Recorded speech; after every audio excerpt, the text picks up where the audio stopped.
Well, good morning once more from sunny Linlithgow here in Scotland, where the birds are singing, the sun is shining, and it's the start of a great day. And it's day 18 of this epic cycle from one end of Scotland to the other. Well, virtual cycle. Inevitable because of the virus situation. But I'm not one to be beaten by these things. I would love to have cycled the real thing, and that was my plan. But I had to come up with a compromise. This is the compromise. And let me tell you, it is working. As you will just hear in a minute. The distance covered so far, that is from the border between England and Scotland, meandering all the way up Scotland to the northwest, is 800 kilometres or thereabouts. And in fact, there's only about 200 kilometres still to go. How good is that? Well, it gets even better, because the money raised, yes, I'm sorry to keep talking about money, but that's what this is about, you know. The money raised is £2,190 in straight donations. And if we add gift aid to that, which we will in the fullness of time, it's £2,593 and 75 pence. And that's from 75 different donors, people who've contributed so generously. So those are the statistics for today. Yesterday, you may recall, I cycled halfway across Scotland from Ullapool to Invercassley via Redorach. Redorach is one of my favourite places on the entire watershed, but you'll need to read my book. Well, either my novel or my original book, Ribbon of Wildness, to discover why it is such a favourite place. Then to Duag Bridge, where there's a lovely bothy in the old schoolhouse, which I have stayed in before, but I didn't dilly-dally. I went on past Glenoicle, or into Glenoicle, and all the way down to Glenoicle to Invercassley. I'll come back to yesterday in a minute.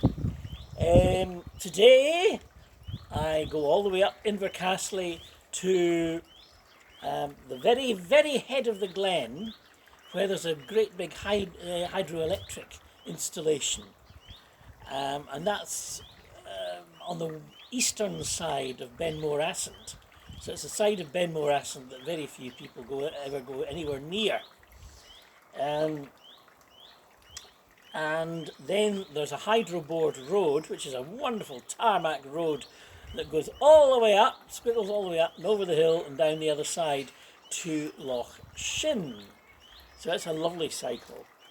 And from the head of Loch Shin, I then go up to Loch Merkland, where the journey, the virtual journey for the night, will come to an end. Now, yesterday was a tough day. It was a tough day more mentally than anything else, because, as I said, I went halfway across Scotland, and it was a long day, and I was struggling a wee bit mentally. So I needed a boost.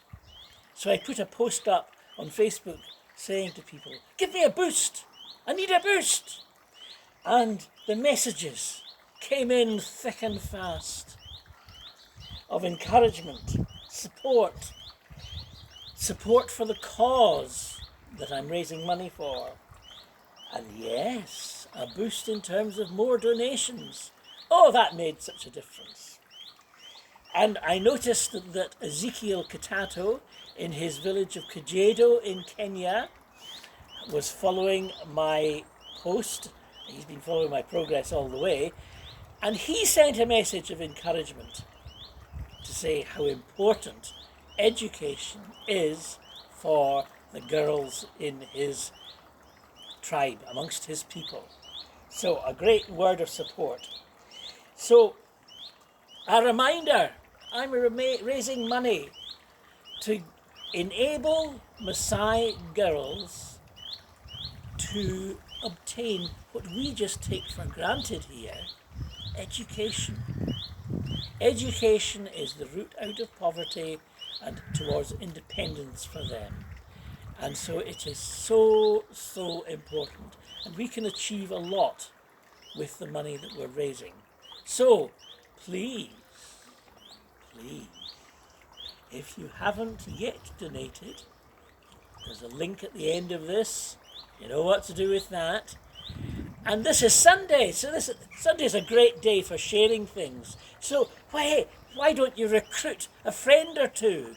Go on, speak nicely to them. Tell them that you know this crazy man here in Linlithgow who's cycling from one end of Scotland to the other, and they would just love to give their support, wouldn't they? That's what to do on a Sunday. So here's to day 18. And it's going to be fantastic. Speak to you tomorrow.